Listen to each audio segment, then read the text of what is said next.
Olá, eu sou a Tânia Andrade, eu fui a primeira diretora executiva da Fundação ITESP e eu soube que o governo do estado de São Paulo encaminhou para a Assembleia um projeto de lei, o PL 410 de 2021, que aparentemente iria atender a um antigo sonho de todos os assentados, que é o seu título de domínio da terra.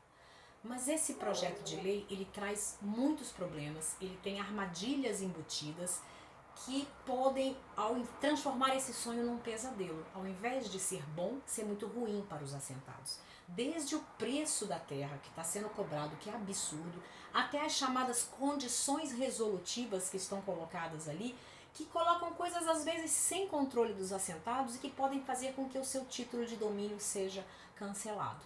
Na esperança de que os assentados não comprem gato por lebre, que os deputados possam corrigir os problemas desse projeto, ou quem sabe nem aprovar esse projeto da forma como enviado, porque era uma coisa que a minha mãe dizia: cuidado com o lobo em pele de cordeiro. E esse projeto, da forma como se encontra, é um tremendo lobo em pele de cordeiro e pode trazer muito sofrimento para os assentados. Eu vou falar sobre a criação do artigo 12E na Lei 4957. Este artigo estabelece a possibilidade de transferência do lote por herança. Quando o titular do lote falecer, os seus herdeiros poderão assumir o lote se tiverem perfil de serem assentados. Se eles não tiverem esse perfil, ou se eles não puderem ou não quiserem ser assentados, tocar o trabalho do lote, eles só poderão passar o lote adiante, alienar para um terceiro, se o falecido tiver quitado totalmente o preço da terra que o Estado está estabelecendo. E isso é grave, porque o que acontece se está faltando uma ou algumas poucas parcelas, por exemplo, para que o lote seja quitado? Não tem previsão. A lei não diz o que acontece nessa situação, ela não prevê a devolução dos valores já pagos, ela não prevê indenização pelas benfeitorias, ela não prevê que o herdeiro possa assumir a dívida, por exemplo, ou que o próximo comprador possa, não prevê nada disso. Simplesmente ele não pode alienar para um terceiro se não tiver quitado o preço da terra. E um preço da terra que é bastante elevado conforme está estabelecendo um projeto de lei. Então isso é grave porque isso pode trazer um enriquecimento ilícito do Estado, porque ele vai se apropriar de benfeitorias e do valor já pago pelo que está na lei, do valor já pago pelo assentado, quando ele não fez isso nem mesmo com os fazendeiros que ocupavam terras devolutas por anos e que pouco ou quase nada agregaram de valor a essas terras, ao contrário do que acontece nos assentamentos. Vou falar agora sobre a criação do artigo 12B na Lei 4957. Nesse artigo 12B, ele tem uma contradição que precisa ser resolvida. Ele diz que vai transferir de forma onerosa e em caráter definitivo a propriedade para os assentamentos, mas fala que é uma propriedade resolúvel. Ou seja, se é resolúvel não é definitiva, porque ela pode ser cancelada, ela pode ser devolvida para o patrimônio do Estado. Se o assentado não cumprir todas as condições que o artigo adiante estabelece, ele pode perder tudo que ele pagou, ele pode perder a sua terra, o título pode ser cancelado. Além deste problema, o artigo traz um outro pedaço que diz assim: é beneficiário do assentamento estadual aquele que foi assentado diretamente pelo Estado, mas também aquele que a qualquer tempo vier adquirir a propriedade ou a posse do lote de assentamento. Ou seja, isso estimula a violência, isso estimula a especulação imobiliária, porque evidentemente vai haver uma pressão imobiliária em cima desses lotes para que sejam vendidos antes da titulação, ou mesmo se o assentado for obrigado a deixar o seu lote, até pelo uso da violência, da pressão política, ele perde o lote porque o outro que tem a posse é que vai poder ser titular e ser considerado beneficiário do assentamento. Então é um artigo grave, complicado, para não dizer que não tem nada de bom. Ele estabelece isenção de custas para o primeiro registro dos imóveis. E isso é importante, mas o restante é confuso, contraditório e perigoso, porque estimula a especulação e a violência. Eu vou falar sobre o artigo 12F, que será criado na Lei 4957. Esse artigo estabelece o preço que o assentado tem que pagar pelo lote. É 10% do valor da terra nua. Isso é muito alto. Em regiões como Campinas, Ribeirão Preto, regiões mais valorizadas, pode ultrapassar 100 mil reais. E o pior é que o decreto, a lei, não estabelece a forma e o prazo de pagamento. Ela fala em 10 anos o prazo das condições resolutivas, mas não fala que o prazo de pagamento é de 10 anos. A lei diz que um decreto vai estabelecer as condições de pagamento e os encargos financeiros, o juro e a correção monetária que vai ser cobrado sobre esse valor que já é bastante alto. E mais, a lei estabelece que a falta de pagamento pode fazer cancelar o título e devolver a terra para o Estado, mas não estabelece o que acontece em situações de crise econômica, por exemplo, em situações de intempérie agrícola, de dano ambiental, que impeçam o assentado de pagar esse valor.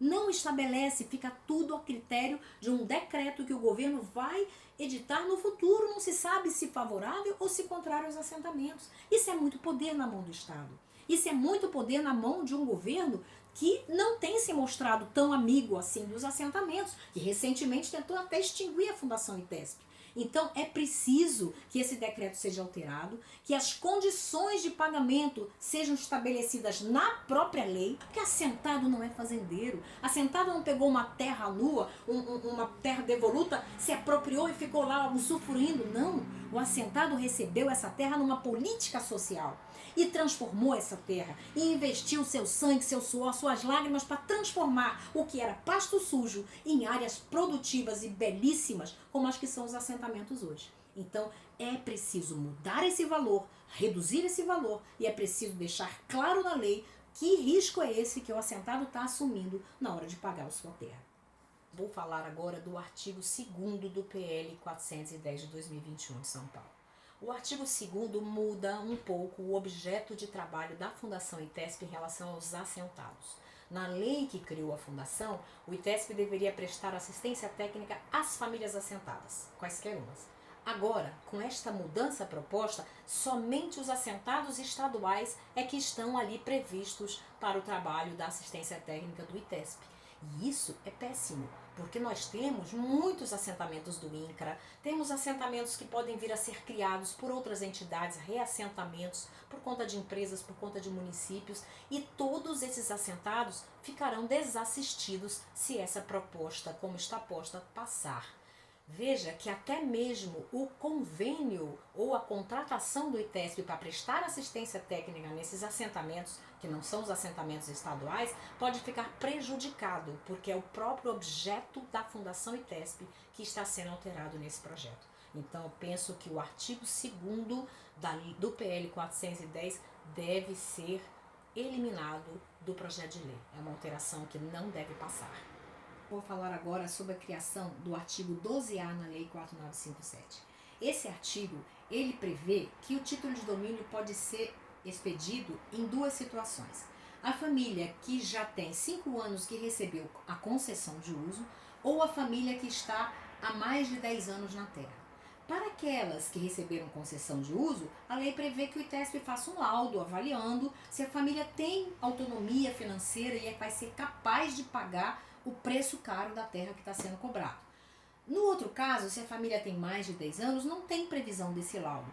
A lei diz que se presume que ela já tem essa condição e o título é expedido e ela vai ter que arcar com esse preço, mesmo se ela tiver com dificuldade social e econômica naquele momento.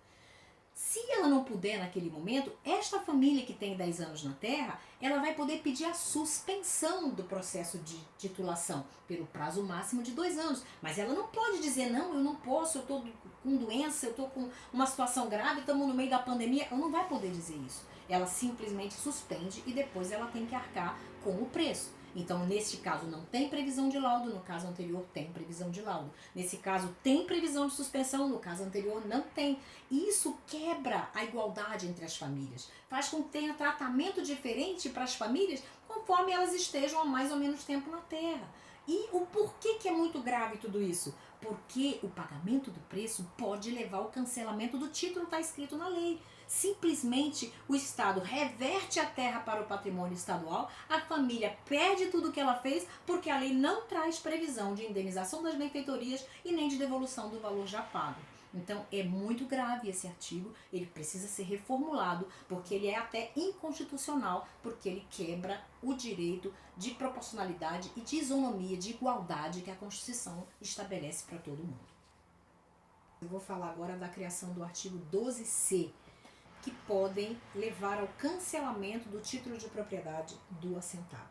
Isto é muito grave, porque as condições que são colocadas para o assentado cumprir nem sempre dependem do próprio assentado e misturam questões importantes, como de não transferir para uma pessoa jurídica, não permitir a reconcentração de terra, com questões administrativas que muitas vezes o Estado nem sequer regularizou a situação ainda. Por exemplo, se o assentado não fizer o cadastro ambiental rural, ou se ele não registrar o seu título no cartório de imóveis, o título dele pode ser cancelado.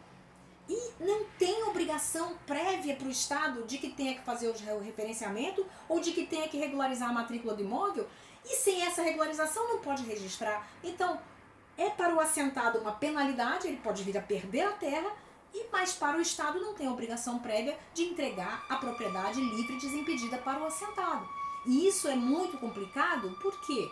Porque muitas vezes o assentado pode vir a ficar inadimplente ou descumprir essas condições, e o artigo também não traz previsão do que acontece com o valor que já foi pago com as benfeitorias que o assentado deixou. Então é um artigo que força a barra para cima do assentado, é pesado para cima do assentado, mas não traz obrigações prévias para o Estado e, portanto, também não traz garantia de que o assentado vai conseguir cumprir as obrigações administrativas que estão colocadas aí.